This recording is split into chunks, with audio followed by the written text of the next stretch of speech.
Good morning. Barry Bryson, thanking you for joining me again for 5 good minutes in the Word. And we're still talking about the life of Peter and tracing the arc of his relationship with Jesus. And today we're going to talk about Peter at the Last Supper. Um, we know about the Last Supper from all four Gospels. Luke tells us that Jesus was eager to observe the Passover meal with his apostles before he was arrested and betrayed. And of course, we also have an account in 1 Corinthians chapter 11. But I want us to look at John's account because John really doesn't tell us about the emblems. John, writing at the end of the first century, knows that the scriptures already contain four different accounts of that night. Four accounts, I should say, they're not different. They tell the same exact events. What John does for us in his gospel is what we want to hear. What else happened that night? What all did Jesus say to his apostles that last night they had together? And so from chapter 13 through chapter 17, John tells us that and gives us Jesus' prayer, not only for the apostles, but for us as well in John 17.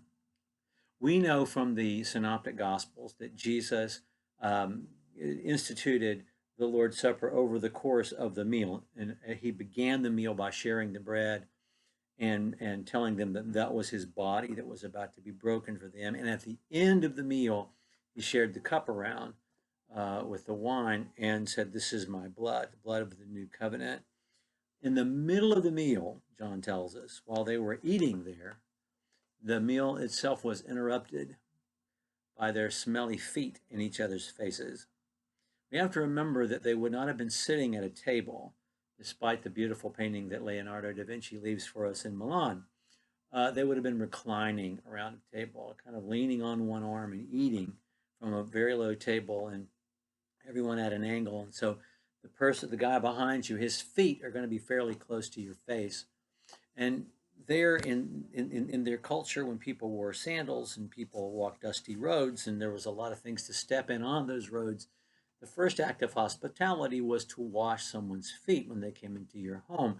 And this act of hospitality had not taken place because no one would presume to take the lowest place, but Jesus was not hesitant to. And at the right time, to teach the lesson with maximum effect, he gets up and he washes their feet.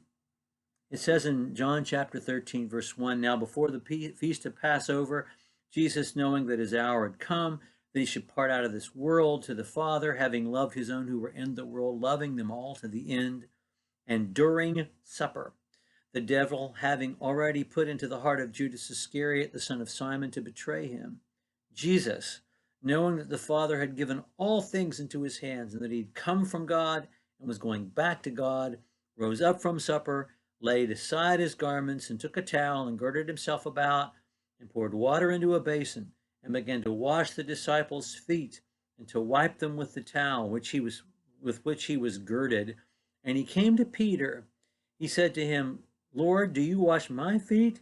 Jesus answered and said to him, "What I do, you don't realize now, but you'll understand it afterwards." And Peter said to him, "You will never wash my feet." And Jesus answered him, "If I do not wash you, you have no part with me." Simon Peter said to him, "Lord, not my feet only, but also my hands and my head." And Jesus said to him, "He who has bathed only needs to wash his feet, but is completely clean, and you are clean, but not all of you." For he knew the one who was betraying him. For this reason, he said, "Not all of you are clean." And when he'd washed their feet and taken his garments, he reclined at table again, and he said to them, "Do you understand what I've done for you? You call me teacher and Lord, and you're right, because that's who I am. If I, then the Lord and teacher, washed your feet, you also ought to wash one another's feet. I gave you an example that you should do as I did for you. Truly, truly, I say to you, a slave is not greater than his master, neither one who is sent greater than the one who sent him. If you know these things, you are blessed if you do them." Just like in Luke chapter 5, Peter thinks of himself as less than. Peter thinks of himself as defiled, and therefore he refuses to allow Jesus to be his servant. But Jesus says, "Don't you see? if you're going to follow my path and be a servant to others, you have to let me be a servant to you. Peter tries to make it something other than just a simple act of service. Wash my hands and my head too. And Jesus says, no, Peter, that's not what this is about. It's an example that he leaves for us today that's no less challenging. It's no less difficult for us to let others serve us, to think of Jesus as our servant, but he continues to be our sacrifice and our high priest. But in thinking of things in that way, we give ourselves an out and let ourselves off the hook from truly serving others, even the least of these, as Jesus would say.